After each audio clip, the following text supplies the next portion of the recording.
This is the NFL on EA Sports as we join you from the so-called Space City, Houston, Texas. Today we've got an interesting Week 11 matchup on tap, as it'll be the Jaguars of San Diego and the Houston Oilers.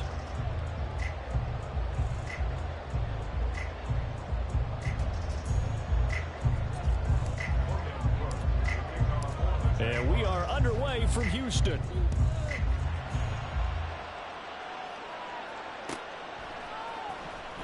This will be returned from deep in the end zone. And the decision to bring it out, not...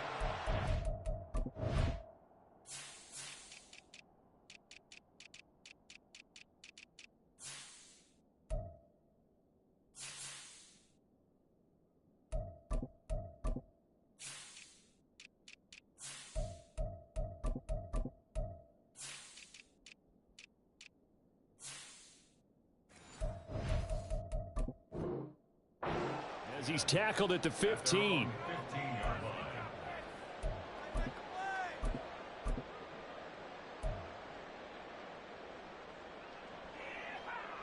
Here we go.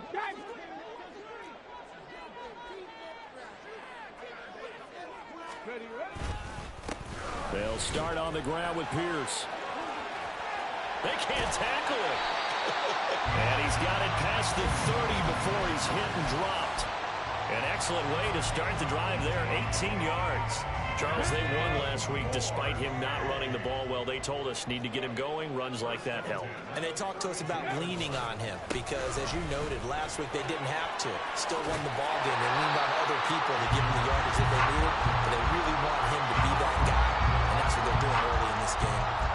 Give him 9 on the carry that time, and they're set up with a 2nd and 1.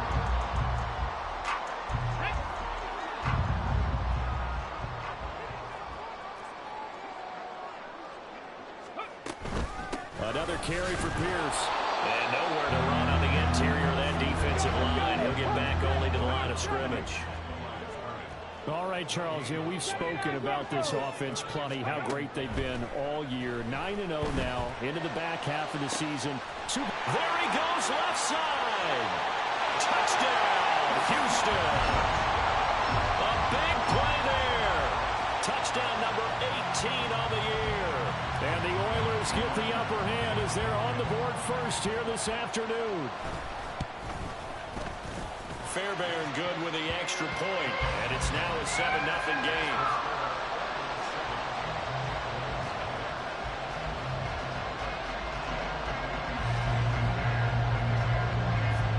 So after the touchdown, here's Fairbairn now to kick it away.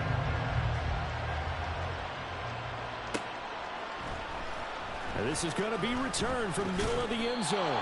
And he'll be brought down shy of the 20, so the decision to bring it out of the end zone, not a good one.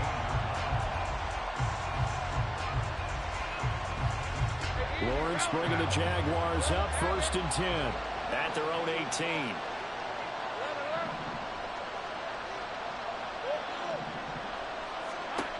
They'll come out throwing here to start the drive. And he's going to be brought down back at his own 6-yard line. Will Anderson in there to get him, and on the season now, that is 9 sacks for him. That huge loss on the sack makes this job much more difficult. It's now 2nd down and 22 yards to go. Able to slither by, and he's going to get this from the 6 out to the 12. A pickup of 6 as they double their workspace. Brandon, after last week we went over 200 yards. Looks like the hot tub, cold tub, whatever he did, it worked pretty well. Much chatter about that performance. Rightfully so. AFC Offensive Player of the Week. Now on 3rd and long, they'll look to throw. Lawrence hit and the ball is free. Oh, and one of the linemen on the other side has got it. Dangerous spot for them to cough it up. Lucky to have recovered because had the defense gotten it, they were already within a shadow of the goalpost. Yeah, and then you're yelling at your own defense. Sudden change, sudden change. That's not what you want to hear on your sideline. That means you got to run out there and try and stop an offense who has the ball in a very advantageous position. That'll be put in the books as a 53-yard punt. And it will be 1st and 10 as they take over.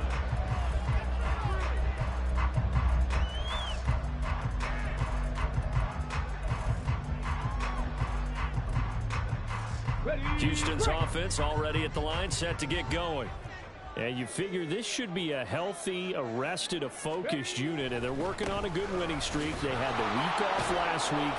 This is really a team, Charles, that should be in top form. I would agree absolutely with that. What coaches worry about, what organizations worry about, though, is overconfidence. They've been playing so well, and now they've had that extra time off. And we've seen teams come back off the open week and come out flat.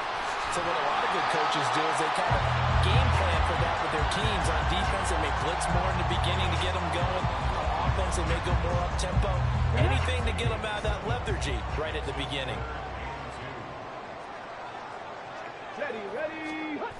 Pierce will try to pick it up. And this one goes nowhere. Losing yardage on the play back at the 46. Now on 4th down, it's Cameron Johnston on to punt it away. And now a high kick, but he hit it straight up. And just a 30-yard punt that time. And the Jaguars go on offense, 1st down and 10. Jaguars come to the line to start their next drive. And they are back to 500 on the year, got the win last weekend, and it's one that kept their playoff hopes alive. And if you do have those hopes, 500 is not where you want to be at this point of the year. Now, we know they've battled through some rough patches this season, so it now comes down to how they're going to finish. Not out of it. Can't afford any more missteps, though. Well, this defense, Charles, really played well in that win a week ago.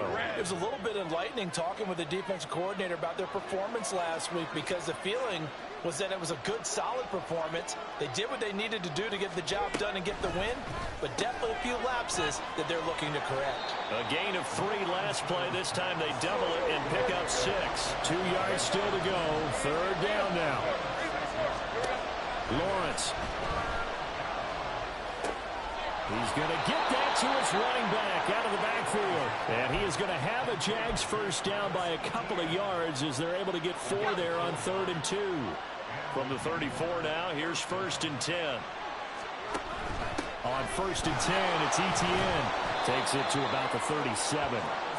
When you look at this defense, against the pass, they've had some issues. Ranked number 23 in the NFL right now. Take those rankings, throw them right out the window, because this is what you prepare for. This is what you practice for. This is what you think about. The ultimate test, taking on the #1 overall offense in the league. Oh, what a read on the outside as it's intercepted. Shaquille Griffin with a pick. And, Brandon, this is a real nice job defensively of getting inside a quarterback's head and figuring out, okay, where's he going with the football? Because you can make an educated guess defensively. Not all the time, but sometimes. And when you're right, you got a decent chance of coming away with the football. A running play on 1st down, and it turns into a fight just to get back to the line of scrimmage. This, the second meeting of these two teams. You might recall they met back in week 5, and it was the visitors getting the win there, so they'll be looking for the sweep back here at home. Now this one complete downfield on the left side. Now he's going to get this all the way down inside the 35. So on the other side of the field now, it's 1st and 10 as they've got things rolling on this drive. Pierce now up the middle. Credit him with a 1-yard gain there to make it 2nd and 9. Well, sometimes you just have to give credit to the defense. Great job there at the point of attack, holding up. They won their battles at the line of scrimmage, left him no space to try and run. A really nice job swarming to the ball carrier. After one, 7-0 on EA Sports.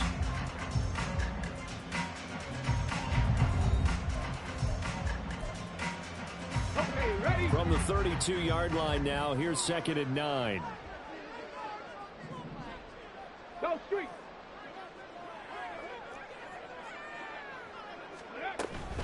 And they'll go right back to Pierce.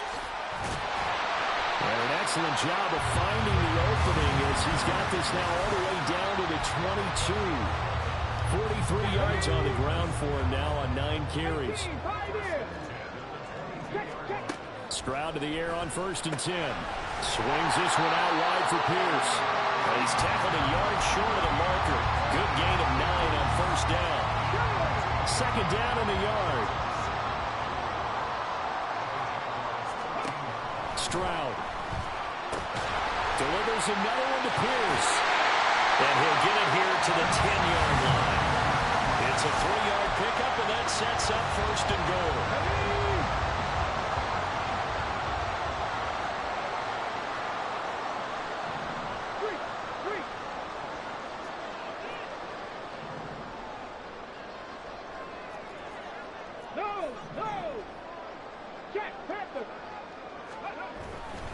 They'll run here with Pierce. And he is going to be stopped cold behind the line of scrimmage. Yikes, a 4-yard loss really sets him back now for 2nd down. Now Stroud. Throwing over the middle, and it's incomplete. Well, we've seen him catch a few passes out of the backfield in the first half, unable to connect on that one. Certainly seems like getting him the ball out of the passing game, though, is part of their game plan. It certainly is because he catches it well, creates a mismatch. You're going to cover him with a linebacker, a corner, a safety. They think he can win every battle. And he's able to get it down to the 2-yard line. The Jaguars going to go ahead and use their first timeout. They'll have 2 remaining as we step aside here in this 2nd quarter.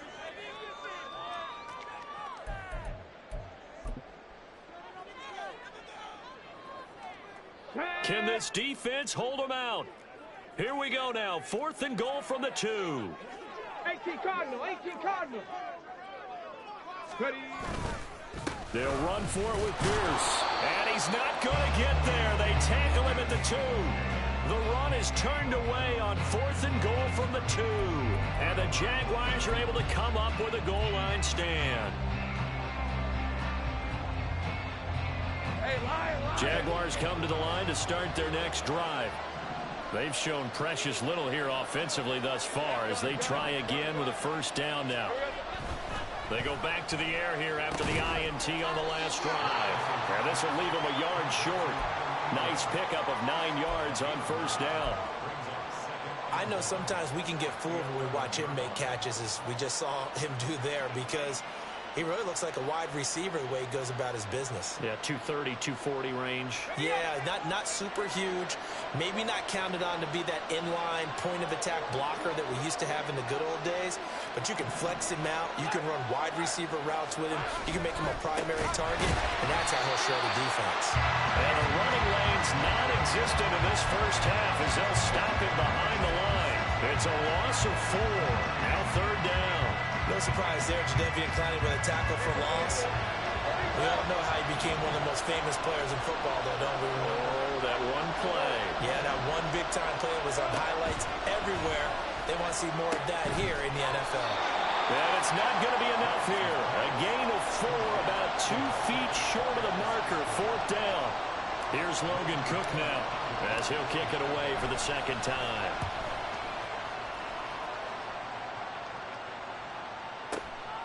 And taken right on the 30. A good head-down running on the return. Gets about 15 yards. And out will come the offense as they take over. Houston's offense already at the line, set to get going. And it's only November, but the playoffs, we know how it works. They'll be here before you know it. If it ended today, they would be the #1 seed.